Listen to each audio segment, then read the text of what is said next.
गौरी कव्वी अपनी सास से बहुत लड़ाई करती थी। बहू, मुझे एक गिलास पानी देना। हाथ टूटे हुए हैं, उठकर खुद पी लो, मैं तुम्हारी नौकरानी नहीं हूँ। बात बात पर गौरी कव्वी अपनी सास से लड़ाई करती थी। एक दिन गौरी कव्वी अपने पति की अलमारी से कुछ पैसे निकालकर अपनी सास के बैग में छुपा देती है।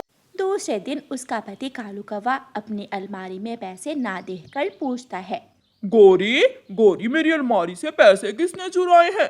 मेरे मायके वाले खाते पीते पक्षी थे, मुझे चोरी की आदत नहीं है, अपनी माँ से पूछो। मुझे लग रहा है तुम्हारे पैसे तुम्हारी माँ ने ही चुराए हैं। मैं क्यों चुराऊंगी अपने बेटे की कमाई, मैं मांग कर भी तो ले सकती हूँ। गौरी कव्वी अपनी सास का बैग उठाकर ले आती है और उसमें से पैसे निकाल लेती है। देखा, मैं ना कहती थी कि ये चोरनी है, चोरनी। माँ, मुझे तुमसे ये उम्मीद नहीं थी। बेटा, ये सब बहू की चाल है, मैंने ऐसा कुछ नहीं किया।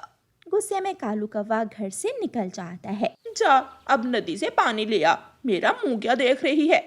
बेचारी सास चुपचाप मटका उठाकर नदी से पानी लेने चली जाती है। चिड़िया बेटी, आज तो मेरी बहू ने हद ही कर दी, मुझे चोर बना दिया मेरे बेटे के सामने। माँ जी, मैंने तो आपसे कितनी बार कहा है कि आप छोड़े वो घर और मेरे पास आ जाए। मैं आपको 2 वक्त की रोटी भी दूंगी और आपका ख्याल भी रखूंगी। क्या करूं बेटी, एक माँ सब कुछ छोड़ सकती है लेकिन अपने बच्चों को नहीं छोड़ सकती। और अगर बच्चे ही छोड़ दे तो गिन गिन कर दिन गुजार रही हूँ, ना जाने कब मरूंगी और कब जान छूटेगी मेरी। बूढ़ी कव्वी मटका उठाए जा रही थी कि मटका गिर जाता है, पानी बह जाता है और मटका टूट जाता है। ये क्या हुआ, अब बहू तो मुझे कभी नहीं छोड़ेगी। डरती डरती गौरी कव्वी की सास घर जाती है। सास जी, मटका कहाँ है? बेटी, मटका गिरकर टूट गया। अंधी हो, कभी खाते हुए तो एक दाना नहीं नीचे गिराया, अगर गिर भी जाए तो उठाकर खा लेती हो। निकल जाओ, बहुत हो गया, अब निकल जाओ इस घर से। बेटी, मैं नया मटका ले आऊंगी। तू जाएगी या मैं धक्के देकर निकालूं यहाँ से? बेचारी सास रोती हुई अपने बेटे का घर छोड़कर चली जाती है। वो बूढ़ी कव्वी उड़ती हुई दूर निकल जाती।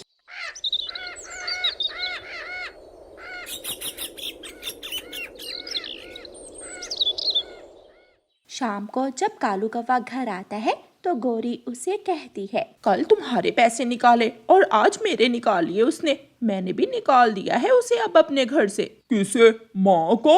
हाँ, माँ को नहीं कहो, कहो चोरनी को। अब तो आए दिन वो कुछ ना कुछ चुराने लगी थी। माँ को घर से ना निकालती, जो भी था चल रहा था, मैं अब और नहीं देख सकती थी। बूढ़ी माँ जंगल की दूसरी तरफ जाकर बैठ जाती है। उसके पास कोई घर ना था, वो बेघर थी। ऊपर वाले, मैंने जिस बेटे को दिन रात जाग कर पाल पोस कर बड़ा किया, आज मुझे उसी बेटे ने घर से निकाल दिया। मैं भी कितनी बेबस हूँ जो घर के होते हुए बेघर हूँ। वो रात कालू कौवे की माँ पेड़ के नीचे ही गुजारती है और फिर दूसरे दिन वो अपने लिए घर बनाना शुरू करती है। वो जानती थी कि बांस से घर कैसे बनाते हैं। बूढ़ी माँ लंबे लंबे बांस काट काट कर छोटे करती है और फिर उन बांसों से घर को बनाना शुरू करती है। वो घर की छत के लिए बड़े केले के पत्ते लाती है और सुबह से लेकर शाम तक काम करती है।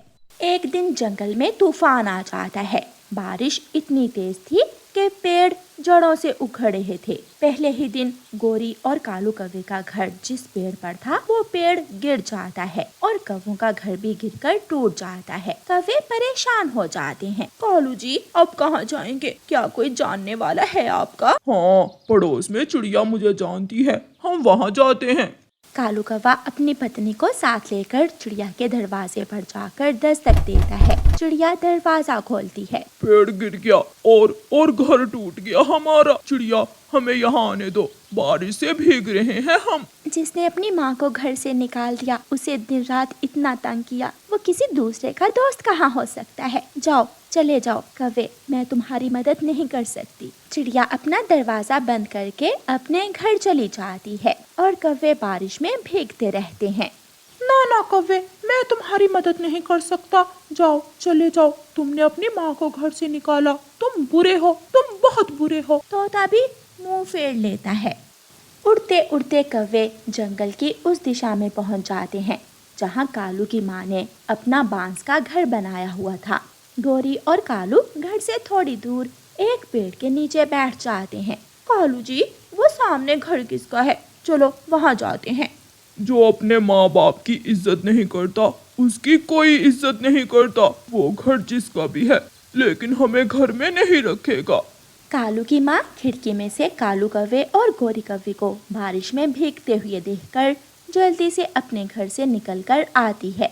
मेरे बच्चे यहाँ क्यों भीग रहे हैं? चलो उठो, जल्दी से मेरे साथ घर में चलो। गौरी और कालू एक दूसरे का मुंह देख रहे थे। उठो उठो, जल्दी करो, बारिश से भीगकर बीमार होना है क्या?